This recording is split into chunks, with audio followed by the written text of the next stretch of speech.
Hi there everybody, Ollie here, aka Secret Nimbus here, another episode of Magic Duels Origins. So for today's Friday Night Magic Deck Tech, we're going to be playing with a black-white Orzhov Allies deck. So this is more allies, but this time utilising slightly different colours, so we're making use of some of the black allies and some more of the white allies that we didn't use in the other deck. So for example, we've got the Serene Steward here, which is the one of the cheapest cards in the game, so there's no 1-drops, so we're starting off with the 2-drops. So Serene Steward is a human cleric ally, and whenever I gain life, I may put may pay 1 mana and 1 white mana and put a 1/1 counter on target creature. Also got the Stonehaven Medic, which is not an ally, but I can basically tap it for 1 mana and gain 1 life, so I can use it to trigger Serene Steward. Got Calastria Hero, so whenever an ally enters the battlefield, my opponent loses 1 life and I gain 1 life, so you can play this and activate Serene Steward again, play Serene Steward, activate both of them. It's pretty cool. Then got Child of the Night, which is from the Origins deck, but it's just a nice life-linking creature for us to gain life with. Divine Favour, an enchantment which allows us to gain life. Shadows of the Past, so we can either use it to scry for creatures or cause our opponent to lose 2 life and we gain 2 life once we have 4 creature cards in our graveyard. Got Tandem Tactics just to help pump up our creatures and also gain some life in the process. Ondu Rising, only got 1 of these in the deck at the moment, but might drop in another one. But basically I can use it on my creatures and then give them all lifelink for a turn.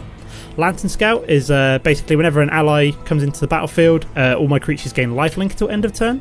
Liliana, just a lifelink creature, and then potential Planeswalker abilities as well.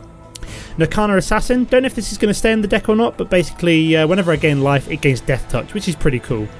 Drana's Emissary, I would love to have the other 2 of these in the deck. I haven't quite got them unlocked yet, but I think once I've got all 3 copies of this unlocked, all 3 copies will be in the deck. As will Retreat to Hagra, so I only got 1 copy of this in at the moment, but I think all 3 copies will be going in. So basically it's got landfall. So whenever I play a land, either target creature gets +1/0 and gains Death Touch, or each opponent loses 1 life and you gain 1 life, which is probably the better of the 2 abilities for this deck. Also, Drana's Emissary is great because at the beginning of my upkeep, each opponent loses 1 life and I gain 1 life, so that's an automatic effect. You don't need to trigger it with a rally ability. We've also got Solemn Offering, so an artifact or enchantment destruction in which we gain a life as well. Bloodbound Vampire, so whenever I gain life I can put a 1/1 counter on Bloodbound Vampire. I only got 1 of them unlocked at the moment, again just because I haven't got the rest of them unlocked. Languish, so we can always deploy a Languish and gain ourselves some more time if our opponent is aggressive and we haven't managed to quite get some of our life-gain creatures out yet. Gideon, just because it's an ally which can generate more allies, trigger more rally effects, and also we can swing for massive damage or possibly pump up all of our creatures. Obnixilis, just because it's a nice late game drop which is a game winner. Also basically it's got the whenever your opponent gets an emblem, whenever they draw a card they lose 2 life, which is pretty crazy. Got Angel of Renewal, so when it enters the battlefield I gain life for each creature I control, and it's an ally as well. And then finally we've got Defiant Bloodlord as a very late game drop, so basically whenever I gain life, target opponent loses that much life. So it's a very late game drop, but it's in there because it's pretty awesome, and it's a flyer as well, just for a bit of a bonus.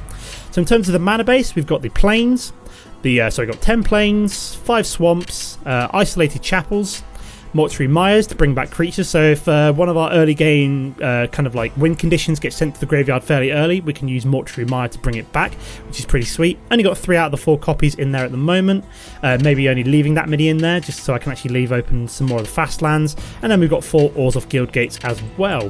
So that's the deck, let's go play some games. Okay guys, so for game number 1 we're playing, I think it was rank 9 Fun Guy. We can't keep that hand because it's terrible, neither can we keep that hand because it is also terrible, and we can't keep that hand, and we're going to have to keep this hand. So we're down to 5 cards already, which is not particularly great, but we've got the tools to potentially see us through anyway, so I'm going to stick with this. Hopefully we'll be alright. That was some really awful mulligans there. Yeah, we're playing rank 9 Fun Guy, so there's a nice play on words there. At least we've got the Calastria Healer and a potential Divine Favour as well. So we've got a double Divine Favour, which is pretty sweet. Would like the 3rd mana so we can get Retreat to Hagra down at some point, but yeah, we kind of got a bit screwed over there by some poor mulligans. I swear to God I've got enough mana in the deck. I've got 15, 18, 20... Yeah, I've got 24 mana in the deck, so it's not as though I shouldn't have drawn that little amount of mana. I just, it didn't appear, which is kind of odd, but never mind. So we're going to be hoping for that 3rd mana this turn would be nice. Come on. We actually found it. Cool, we've got the Isolated Chapel. So I won't be playing Retreat to Hagra yet. I will, however, be playing Divine Favour on our Classico healer, so we can actually swing with it this turn. So we gain 3 life, and then we also get to swing as well. So potentially I'd like to be able to play Retreat to Hagra next turn with an extra mana or something like that. So I don't know if he's going to block or not.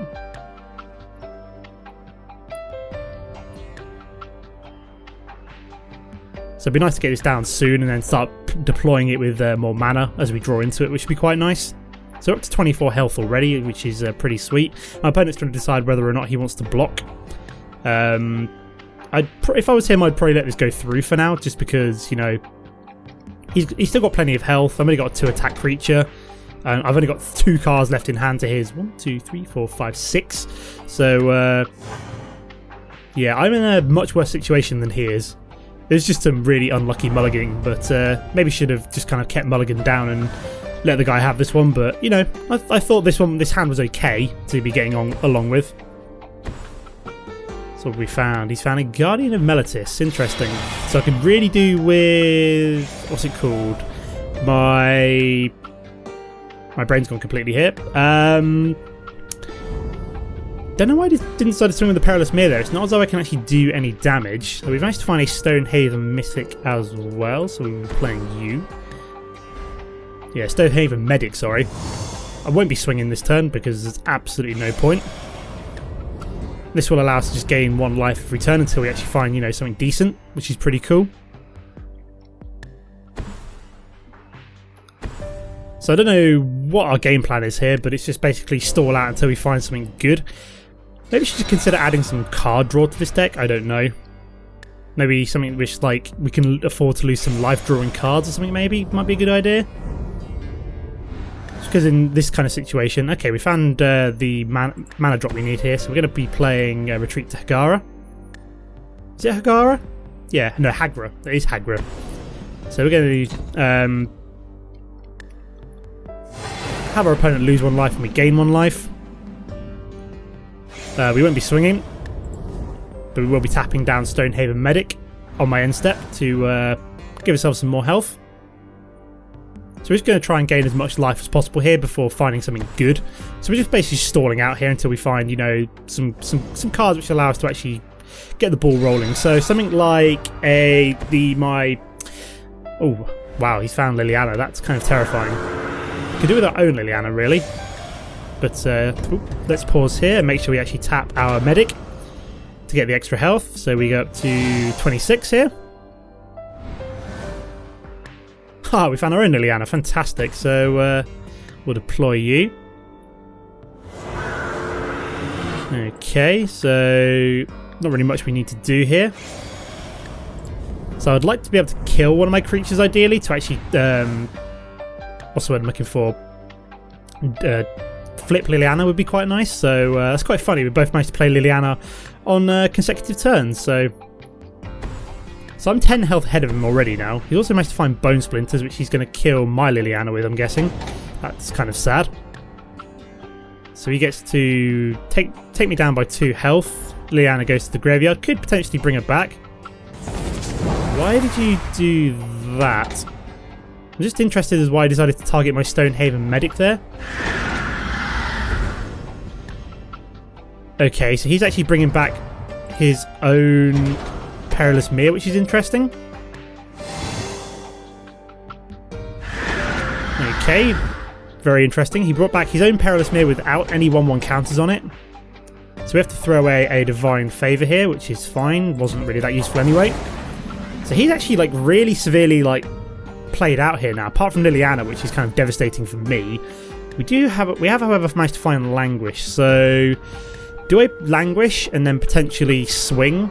Nah, it's not really going to do much for me apart from kill these 2.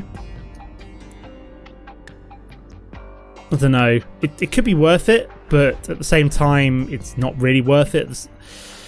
I mean, all I'm going to do is basically throw it away anyway. So I either kill... No, because basically if I use Languish, it will destroy both of my creatures because he's still got the Perilous Mere.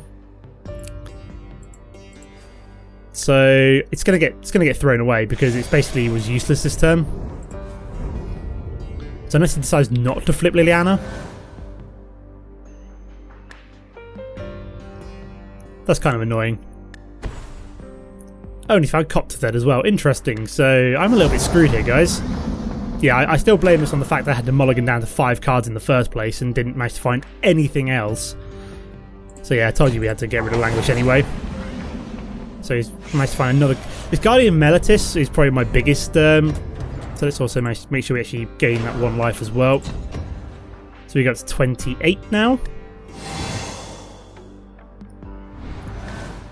So we managed to find. Solemn Offering is not that useful here because we could use it to maybe destroy Perilous Mia, but that's about it. Or even Guardian of Meletis. We could use Guardian of Meletis, I suppose, just because it's a big old fatty, but Liliana's going to be able to... what's the word I'm looking for? Flip next turn anyway, so we're just going to move on. So yeah, I'd rather destroy creatures now before Liliana gets her ultimate ability. I'm just wondering what I can find to basically keep me in this game. So yeah, Liliana's gone up to 9 now.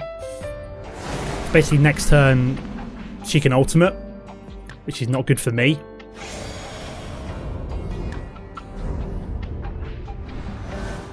So we're going to find... We found a Mortuary Mire. Very nice. So what do we want to bring back? Liliana, I think, is the play here. So, yep, we'll cause our opponent to lose 1 life and we gain 1 life.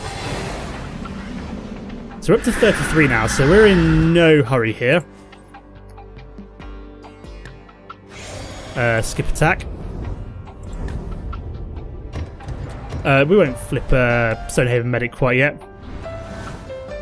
So we've got our opponent down to 15. We're up to 5 mana now. So this is kind of like almost a stall tactic. He can't really swing with Copterthed without leaving his creatures kind of wide open for me to swing with the Calastria Healer, if that makes sense.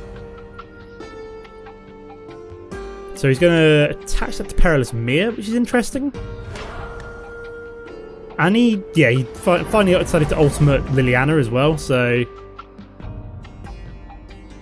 Basically, any creatures which go to the graveyard now come back thanks to the emblem, so I basically don't want to destroy anything, if that makes sense. And he's been taken out. He's left. I think he's realised this is going to be a very, very slow game. I'm going to skip blocking here just because of the ultimate ability. So we're going to go down to 26. We're going to make sure we gain that life as well. So we go back up to 25. Okay, we'll play out Liliana, which is a lifelink creature, so let's swing with these two, I think. No, just swing with you at his face. So I want you to be able to still be gaining me health, basically.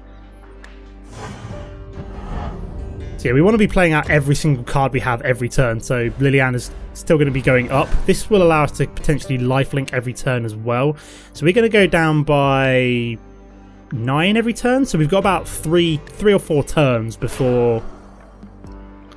Okay, so he's going to transfer that over to there. So this is going to swing for 8, which is actually very slightly less. So actually saying that, I can actually destroy the zombie, potentially, which I've just realised, which he decided not to do. And he's going to +2 Liliana again. So we're basically just playing a stalling game here. Okay, we've managed to find an isolated chapel, so each opponent's going to lose... he loses 1 life, I gain 1 life. So yeah, this is like stall tactic now, so we basically just have to hang on in here until we find something good, like our vampire, which basically for every time we gain life, our opponent loses life, so which is pretty sweet. Plus our retreat to Hagra is kind of like keeping us in there very, very slowly. So he's tossed away a Bloodflow Connoisseur. Interesting. Don't know why I don't get the AI sometimes. Why would you not just play that out instead of tossing it away? That's really bizarre. So our opponent is kind of just not doing anything right now, and neither are we. But I'm determined to win this one, just to prove the validity of this. So we've actually managed to find a Lantern Scout, which is pretty cool. So why the hell not? We'll play it.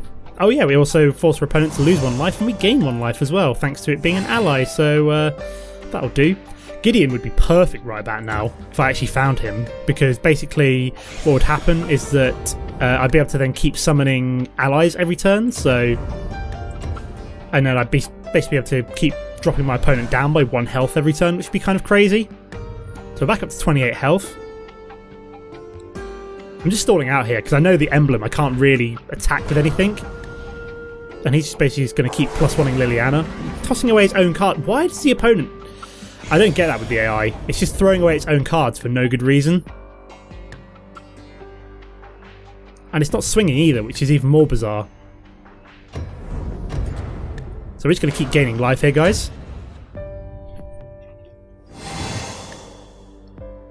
So considering we started with 5 cards, I don't think we're doing too... Oh my god, we've actually found it. Fantastic.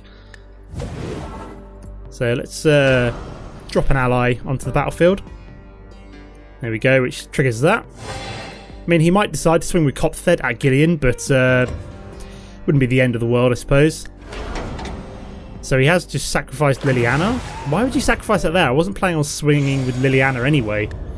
Very weird. I'm kind of playing the long game here. So I'm guessing he will swing with Coptithed now.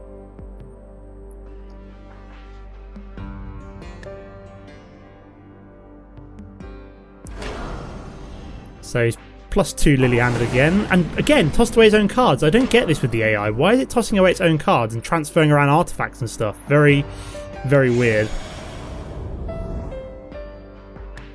So he's swinging at my face, which is even more bizarre. I'm really confused now. The AI is completely spacked out. He's gone for my face. Why didn't you attack Gideon? That's like my win con right now, guy. My god. I don't get this. Oh wow, we've actually managed to find a Nakana Assassin, so we'll just play you, trigger another ally drop.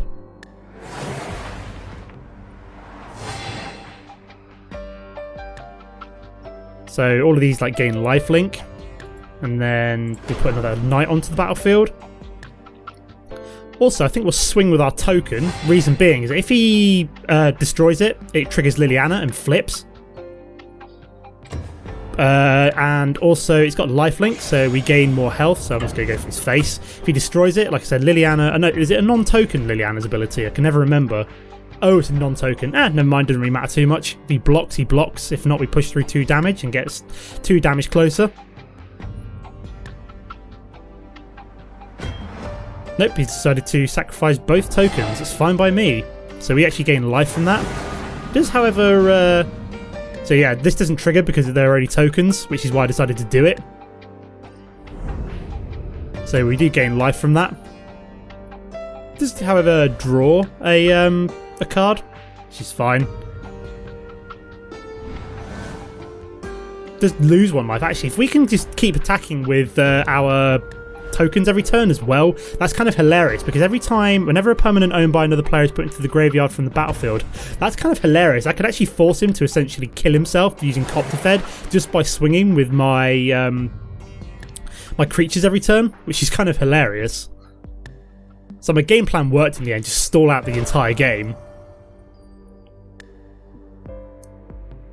So yeah, I think we've done good here, guys. We've actually managed to succeed in just slowly whittling down our opponent. Thopter Spy Network. That could be bad news, bears. But what the hell did he just destroy there? So he just killed himself by 1. How did he destroy that? Oh, Nantuku Husk, of course. I was like, how the hell did that Perilous Mere get destroyed there? I will never know. Okay, so we want to probably tap Stonehaven Medic here in a second. And why does he keep throwing away creatures into the graveyard? I don't get this. This AI is completely broken, but hey ho. So we're going to tap. Oops, daisy. We're going to tap down our core medic. Gain 1 life. That gets Death Touch. Interesting. Okay, he gets Perilous Mere brought back, which he gets to sacrifice again. Oh, this is not good. Although it basically... Oh, Liliana does flip though, which is kind of cool for us. But he is actually killing himself a lot quicker as well by essentially... what's the one I'm looking for? by activating Copterfed all this time. Although he does get my creatures, which is kind of annoying. We have managed to find a Serene Steward, which we'll play just to trigger the Calastria Healer. Kill him slightly faster. What do we want? A +1? Doesn't really matter too much, I suppose. Just to keep you in the game, I suppose.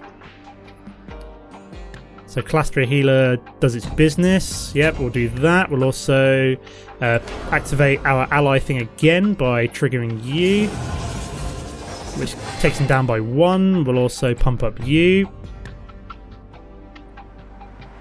Okay, so we managed to get 2 Planeswalkers down, which is pretty cool. It'd be awesome if we found like Ob Nixilis as well.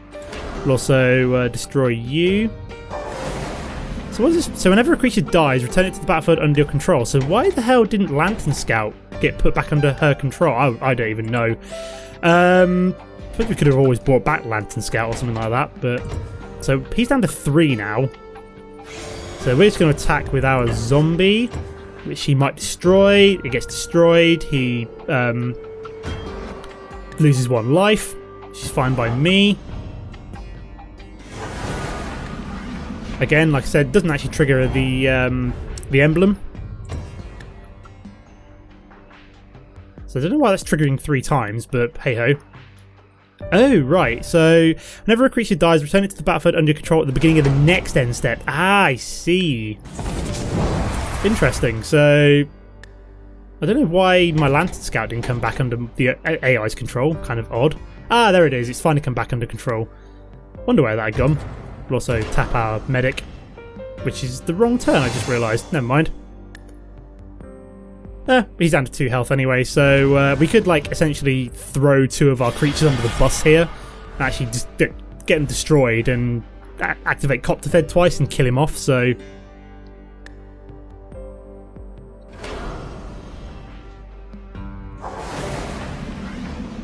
So there goes Guardian of Meletis, because, you know, decided to +1 Liliana for some reason. So Gideon was the real champion here, summoning our tokens every turn, our knight allies. So our opponent's basically dead at this point because I could, like I said, I can just throw 2 of my permanents under the bus, activate Copterfed twice, which won't actually happen anymore. Interesting. I think the AI's just realised that, so never mind. That's that particular tactic gone the way of something. I don't know. Gone the way of the dodo. That's what I'm looking for. So nothing there. So I'm just wondering what's going to happen now. So okay, Copterfed comes back, which is fine by me. So like I said, I could just throw 2 of my permanents under the bus here. So Nantuku Husk gets pumped up again. It's fine. Like I said, I might just swing here. So we put a 2/2 White Knight on the battlefield. He just sacrificed his what's the word I'm looking for? So you gain 1 life, we lose 1 life. Doesn't really matter here because, like I said, I'm just going to swing. Doesn't really matter. Oh yeah, we can actually just swing with the 1 token because it'll get destroyed. Because he either loses because it hits him in the face, or it loses because it gets destroyed and Copterfed's ability activates. So Copterfed was not a good card for him here. So look at this. Boom.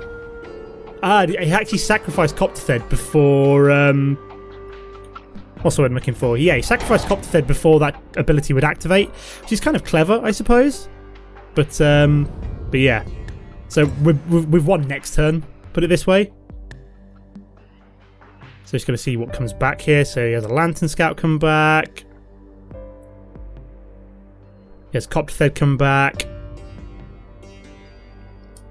So I think we win next turn. Depends, I suppose. He's going to try and focus down Gideon here, which is interesting.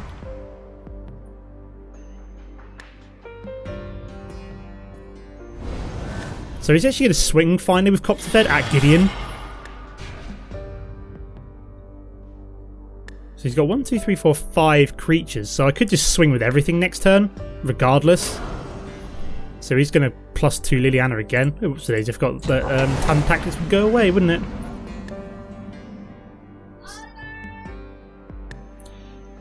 I'll be right back, guys. My wife is shouting for me. I'm still recording! Okay, I'm back, guys. I don't know what just happened there. I was looking away from the monitor for a second. I don't know if he killed anything or not. I can't quite tell. Let's see. What did he... Okay, so he played a Chief of the Foundry. He hasn't killed Gideon with the Perilous Mia. So unless he can kill Gideon this turn with, like, Copter Thed, which I don't think he's going to do because the AI is completely retarded. He's actually finally going to swing for Gideon, although he decided to swing with Nantuku Husk at Gideon, so we're just going to block you. I don't really care for much for Liliana, so he sacked Chief of the Foundry off there, which is interesting. I would also sack off Copter Thed here, or you lose. Yes, he did. So yeah, we just play Gideon next turn and then activate our ally for the last time and actually win the game. It's just taken us forever. Come on, AI, we ain't got all day here. I'm going to win. I don't know why, like, if he'd swung at Gideon with Copter Thed, he would have won, which is bizarre. I don't get why. Unless, oh no, because it would have been a permanent that was destroyed? I don't know. But hey ho.